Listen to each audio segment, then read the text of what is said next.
Collapse. So you need to liaise with the ministry responsible for finance to enhance their capacity, not giving them capital expenditure, capex. It means that they will not be able to enhance their capacity in ICT, transportation, and logistics. And they want to open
The USA will immediately stop all aid and assistance to Nigeria.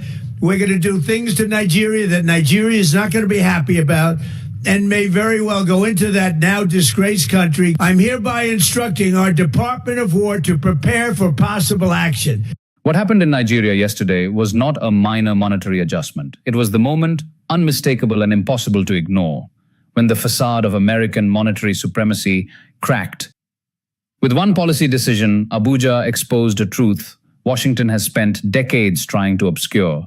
America's most powerful weapon is not its military, it is the dollar. And yesterday, that weapon was challenged, not by China or Russia, but by Nigeria. That is why Washington panicked.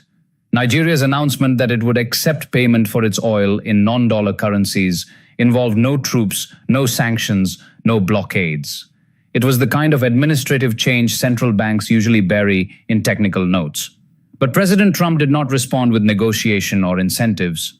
He reached for something older, darker, and unmistakably imperial: the threat of force. A threat over currency, the loudest admission of weakness Washington could make. Older Americans remember an era when claimed to be moral and stabilizing. What we saw instead was a superpower unable to persuade, reduced to intimidation. And intimidation in this case is not strength, it is dependency. For 50 years, the United States has relied on what economists call exorbitant privilege. The ability to finance deficits without pain, to wage wars without sacrifice, to consume far more than it produces. All because the world needed dollars to clear global trade. America didn't just benefit from this system, it became dependent on global obedience to sustain the illusion of economic vitality. Here is where the economics cut deep. If the dollar stops being the unquestioned currency of energy trade, the entire structure of US monetary power, treasury markets, deficit financing, inflation exportation becomes fragile. Nigeria's shift may be small in volume, but symbolically it is seismic. It proves that the dollar's dominance is not a law of nature, it is a habit.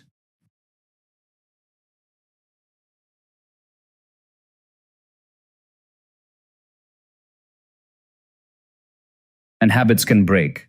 Empires do not fear competitors. Empires fear disobedience. And Abuja delivered the purest form of disobedience. It simply said no. No theatrics, no bargaining, no frantic diplomacy. Just a sovereign nation asserting that it will decide the terms of its trade, not Washington. History tells us this is the true breaking point of empires. British power unraveled at Suez, complying. The Soviet Union hollowed out when its satellites stopped obeying. Marked this week not as a Nigerian financial tweak, but as the moment the mythology of American omnipotence collided with the reality of a multipolar world. A world where America still has military tools, but no longer unquestioned authority. Nigeria did not destroy the dollar. It did something more dangerous. It proved the dollar can be ignored. And the end of an empire rarely begins with a dramatic collapse. Sometimes it begins with one quiet, sovereign word: no. Nigeria's announcement did not move through Washington like a policy update. It moved like a rupture, a tear in the very fabric of the monetary world the United States believed it controlled. For decades, American officials convinced themselves that countries like Nigeria, rich in resources but historically constrained by Western lending structures, would never dare step outside the architecture built for them. But what happened yesterday shattered that illusion instantly. Because Nigeria is not some minor footnote in Africa's political ledger. It is the continent's most populous nation, its largest economy, and a rising industrial hub positioned on the geopolitical bridge that connects the entire West African economic corridor. Abuja is not a peripheral capital. It is a continental anchor with strategic weight, demographic momentum, and crucially, options. And Washington realized that too late. What the American establishment saw yesterday was not a currency decision. It was a sovereignty declaration. Nigeria didn't shout. Nigeria didn't provoke. Nigeria didn't negotiate. It simply chose to trade oil, its most valuable resource, in currencies beyond the US dollar. A quiet decision, but a deafening geopolitical message. Older Americans will remember when world crises were tidy. Negotiations, White House briefings, a cold call, a handshake. But Nigeria's move contained none of that choreography. It was almost bureaucratic in tone, but revolutionary in consequence. And that is precisely why the Trump administration reacted with something unprecedented in modern US economic diplomacy: a military threat over a monetary adjustment. This was not strategic confidence, it was unmistakable structural panic, the kind that only appears when a system built on obedience suddenly encounters defiance. Because Nigeria's shift did more than break a rule, it broke a spell. For half a century, the United States survived and thrived on what economists call exorbitant privilege, the ability to consume more than it produces, to borrow without restraint, to fund interventions, programs, and deficits at a scale no other nation could sustain. This privilege was not granted by virtue. It was granted because the world had no alternative. Yesterday proved that alternatives now exist, and Nigeria is willing to use them. China has built railways, ports, power plants, and fiber networks across Nigeria without moral lectures. Russia has offered energy cooperation without political conditions. Brazil, India, Turkey, and Indonesia have opened new trade corridors that treat African nations not as dependencies but as partners. The unipolar moment the US clings to, Nigeria just demonstrated that it has already passed. And here is the breaking news shock that American commentators are still struggling to articulate. Nigeria did not undermine the dollar. It simply acted as if the dollar is no longer inevitable. That is far more dangerous. Washington can punish defiance. It cannot punish indifference. When Nigeria made its announcement, the immediate reaction inside America's political class was disbelief. They actually did it, but the wider world heard something else, something far more consequential. If Nigeria can walk away from dollar dominance, why can't we? This question, repeated quietly in ministries across the global south, in Jakarta, in Brasilia, in Johannesburg, in Cairo, carries more strategic firepower than any missile, because empires do not collapse when they are attacked.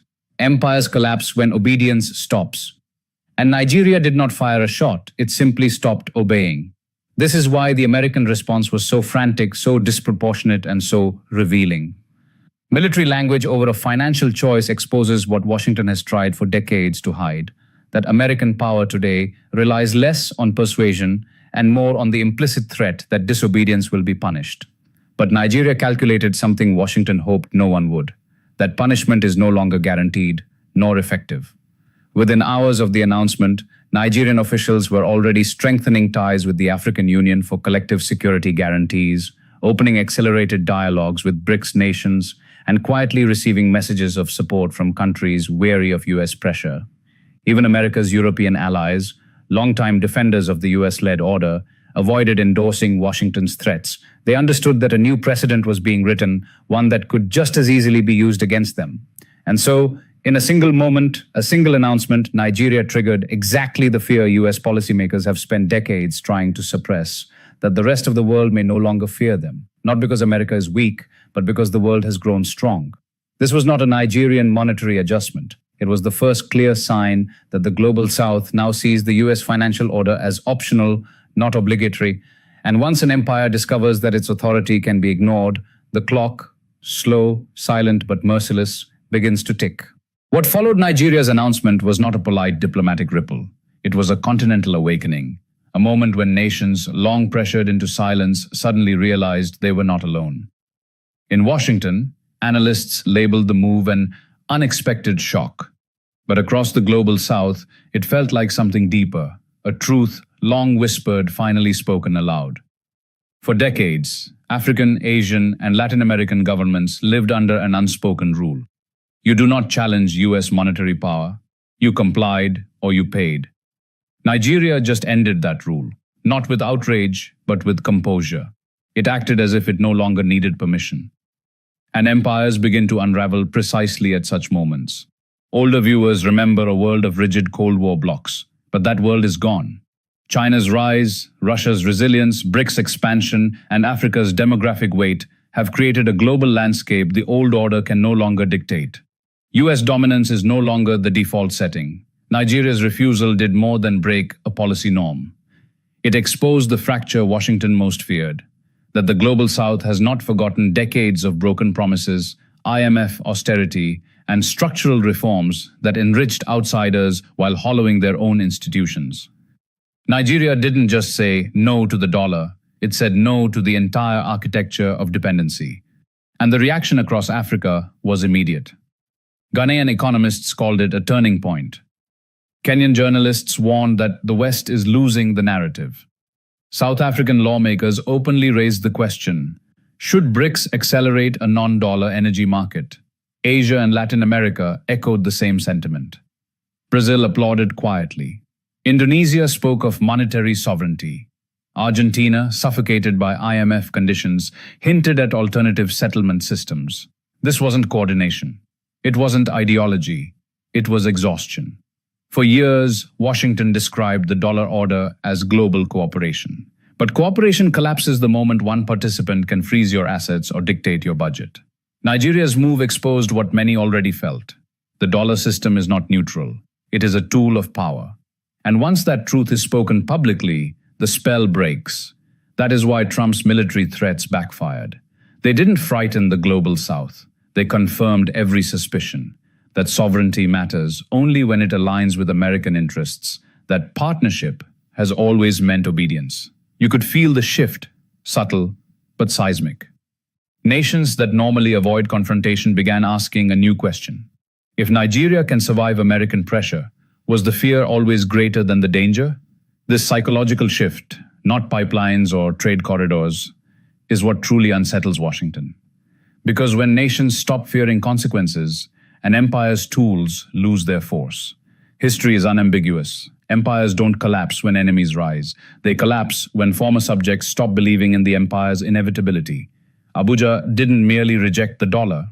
It rejected the idea that Africa must ask permission. And across the global South, a possibility spread quietly but unmistakably. Independence is not granted, it is claimed, and Nigeria just showed the world how. If Washington met Nigeria's decision with fury, Wall Street met it with something far more dangerous: fear. Not market crash fear, but the quiet, suffocating anxiety of a financial empire realizing the world may soon learn to live without it. The moment Nigeria announced it would accept non-dollar payments for oil, trading floors tightened. Currency desks froze mid-sentence. Treasury yields twitched. And for the first time in years, traders whispered a word they once mocked: de-dollarization. No longer as theory, but as a visible possibility. Because Wall Street understood what politicians refused to say aloud, Nigeria had done what no major economy dared attempt for decades. It treated the dollar not as a requirement, but as an option, and markets recognized the danger immediately. Dollar dominance has always depended less on US strength than on global obedience. Nigeria broke that obedience, calmly, legally, and without blinking. Suddenly, attention swung from Abuja to Manhattan. Traders know the rule. The strongest currency is the one that never has to defend itself. Yesterday, for the first time in a generation, the dollar looked like a currency that did. What deepened the shock was the speed of the global reaction. Within hours, Beijing, Moscow, Brasilia, and New Delhi were signaling what they had never dared say openly. BRICS is ready to accelerate a non-dollar settlement system. A concept long confined to conferences now had momentum, because Nigeria had proven that defying the dollar does not equal suicide. This time it wasn't China, Russia, or Iran challenging the system. It was Nigeria, big enough to matter, stable enough to be credible, bold enough to act first. Its move exposed a quiet truth economists knew but rarely admitted. Dollar supremacy survives on habit, not inevitability. And habits can break. Trump's response, military threats over a currency choice, was meant to project strength. Instead, it projected something Wall Street recognizes instantly: desperation. You don't threaten force when your leverage is secure. You threaten force when your leverage is slipping. And nothing reveals vulnerability faster than a superpower trying to defend its currency with intimidation rather than confidence. That is why Wall Street paused. Not because Nigeria could topple the dollar, but because Nigeria became the first credible proof that the world could purchase energy without it. The architecture of American power, treasury markets, military budgets, global borrowing, all rests on the assumption that oil must flow through the dollar. Yesterday, that assumption cracked. Not collapsed, but cracked in a way no market can unsee. And once a currency loses its aura of inevitability, it never fully regains it. The dollar remains strong, it remains dominant, but after Nigeria's move, it no longer feels eternal. And on Wall Street, an ecosystem built on confidence, belief, and the illusion of permanence, that is the most destabilizing development of all.